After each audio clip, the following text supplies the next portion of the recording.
This is the Horse Radio Network. This is episode 336 of Horse Tip Daily, a different horse tip, a different equine topic, a different equestrian expert every day. Horse Tip Daily brings the world of equine knowledge to you one day at a time. Today's tip is sponsored by Equestrian Collections. Visit them for all your holiday shopping needs at equestriancollections.com.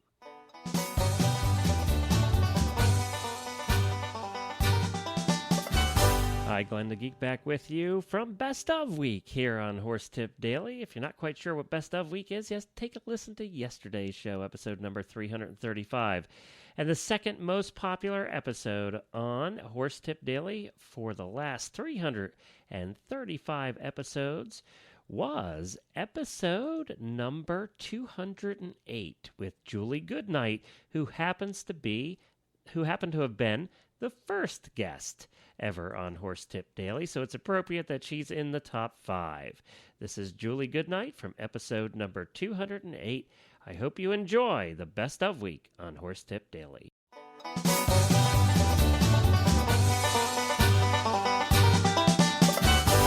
Glenn the Geek back with you from Lexington, Kentucky, and you're listening to Horse Tip Daily. Well, this is the last episode of the week, and we wanted to remind you to go over and visit all the other shows on the Horse Radio Network. They're all out for this week over at horseradionetwork.com. Don't miss a one of them. I think there's 8 now. So there's 8 different shows that come to you every week. This is the only one that we do daily, but you want to check all those out there at horseradionetwork.com. Well, today we're thrilled to have back with us internationally respected trainer and clinician Julie Goodnight. As you know, Julie is best known for her TV show airing on RFD TV called Horse Master with Julie Goodnight. And she does a lot of training tips and talks and is a big advocate of natural horsemanship. Natural horsemanship is founded on the understanding horse behavior and the idea that horses look for leadership, direction, and assurance that they're safe and acting appropriately.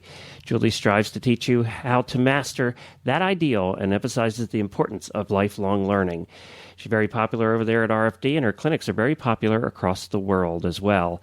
And we're going to be getting back to Julie with her latest tip here on HorseTipDaily.com. Remember, you can hear all of her tips just by going to HorseTipDaily.com and looking in the Experts drop-down menu on the left side of the page. Just find Julie Goodnight, and you can listen to all of her tips right in a row. But first, let's talk about Equestrian Collections. You know, you don't often think about Equestrian Collections when it comes to trail riding, but they have a complete trail section. If you go to their homepage, scan down towards the bottom, you're going to see a trail riding link. And they have tons of products from Equus Grooming, Tie Safe. They have Wrangler jeans. They have all the Wrangler products, actually. They have Outback Wear, you know, the Australian company. You want to check that out over there as well. They also have emergency kits, just everything you're going to want for riding the trails. So hop on over to equestriancollections.com. I also have those cool mountain horse high rider tall boots and the other mountain horse, the shorter laced paddock boots that are really cool. I really like those. They look very Western too. Well, let's get on with Julie. Well, hi, Julie, and welcome back to Horse Tip Daily. It's always good to have you on. Thanks. Good to be back, Glenn. I know that you're a busy girl traveling the country and almost every weekend now, for probably now through summertime. So we really do appreciate you taking the time. You know, I had a question from, and I can't find the email right now, but I had a question from a listener that when coming into the canter, their horse tends to buck. And I know that's probably one that you've had on your show before, right? On Horse Master with Julie Goodnight? Yes, it sure is. In fact, we recently recorded an episode on that very subject, and it's a question that comes up a lot. And sometimes when people have trouble with their horses, either bucking when they're cued to canter or crow hopping, or just taking off too fast into a gallop rather than a nice, slow, easy canter. And almost always this is caused by the rider over-cueing the horse to canter.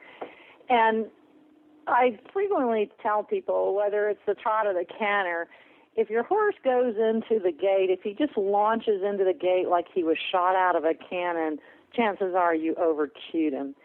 And this is particularly a problem at the canter, and one reason why is because The canter is about the closest thing to the horse's flight response that we ask him to do. In other words, you can kind of imagine that what you're doing is asking the horse to go into flight. Yeah, it's sort of like it's going into fourth gear and fifth isn't too far away.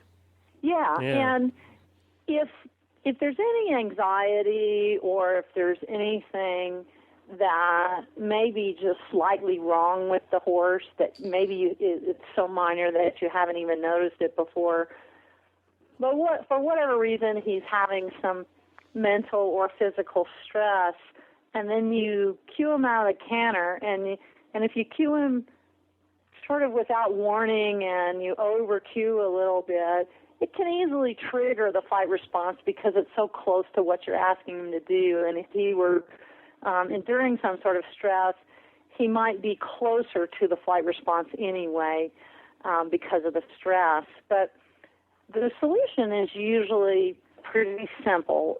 First of all, before you cue the horse to canter, or before you cue him for anything for that matter, you need to make sure he's awake and listening and prepared for a cue.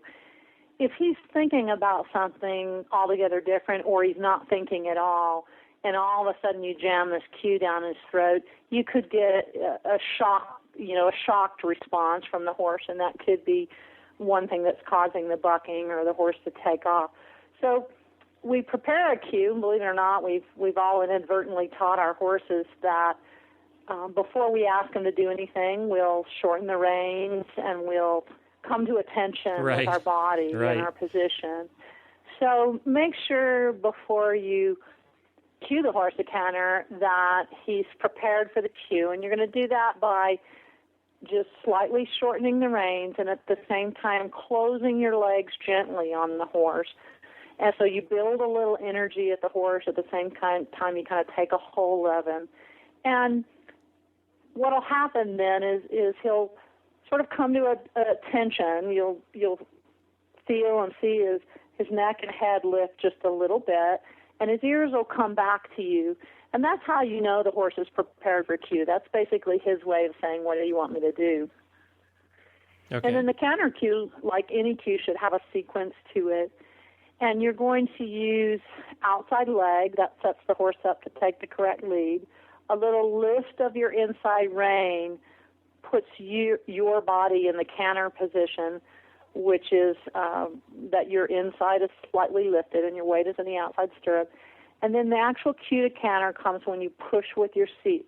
It's a motion, the same motion that you use in the canter. It's a motion like pushing a swing. So you prepare the horse, and then you use leg, rein, seat. If I had a horse that was bucking or launching into the canter much too fast, what I would do is have the rider focus on the use of her seat in the cue and not so much her legs. If the horse is too bad and too exuberant in his canter departure, you probably don't need more legs. Right. What you need is to tone the cue down, slow the cue down, and use less and less pressure until the horse is not quite so anxious about it. So the main thing is just getting systematic in your cue, slowing down the cue, and toning it down. Lots and lots of canter transitions from trot to canter to trot to canter should help her get smoother transitions. All right, great. Well, thank you, Julie. And you said that you did that on one of the recent shows. I wanted to ask you, for those of us that don't get RFD TV, can they see any of the videos online? Yes, there are segments of each show available online on my YouTube channel.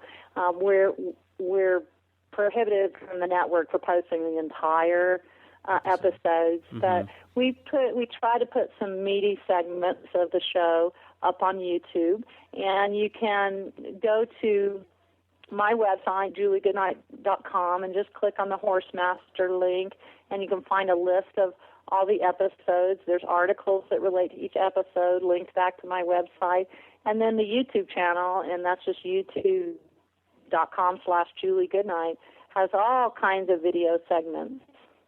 Cool. All right, great. I wanted to ask you that because I know that not everybody gets it. More and more people are now. But we're in Kentucky. You think that our cable company would offer it, but yeah. Well, more and more, of course, both the satellite providers offer RFD, and more cable companies are picking it up. So you should check with your local cable provider and make sure it may already be there. Cool. All right, Julie. Well, we certainly appreciate you being on again. And, of course, your website is at juliegoodnight.com, and we'll talk to you again soon. Great. Thank you very much, Glenn. Well, we thank Julie again for taking time out of her busy schedule to be with us. She doesn't have to do these tips. She does them because she truly does love to help people with their horses. And she'll be back with more tips here coming up over the summertime.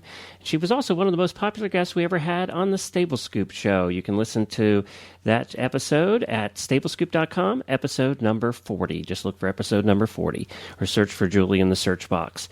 Well, today's email, it's time.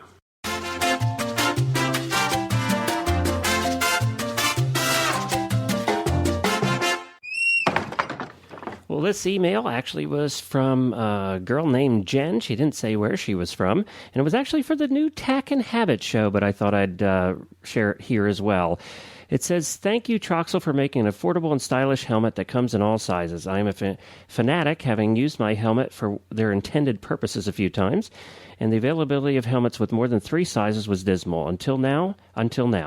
Also, thanks to Glenn the Geek and Helena B. for the lively conversation. A great way to start the day." Well, that was very nice of Jen to send us that. That was about the Tack and Habit radio show, episode number 2 that we did. It's a new show where we chat about new products on the market, and we talked about the new Troxel Cheyenne helmet. So stop on over to tackandhabit.com if you want to take a listen and enjoy it like Jen did. Thank you very much, Jen. If you'd like to drop me an email about any of the shows, you can do so at Glenn with 2 N's at horseradionetwork.com. Please subscribe to our shows through iTunes or Zune, and as I have always said, you can get that link right on our website. And don't forget to check out all the other great shows at horseradionetwork.com. We'll be back again next week with another new expert and a different horse tip. Until then, stay safe, everyone.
The Horse Radio Network and the Horse Radio Network hosts are not responsible for statements of guests or their opinions. Use your own judgment when listening to the tips provided by the experts on Horse Tip Daily.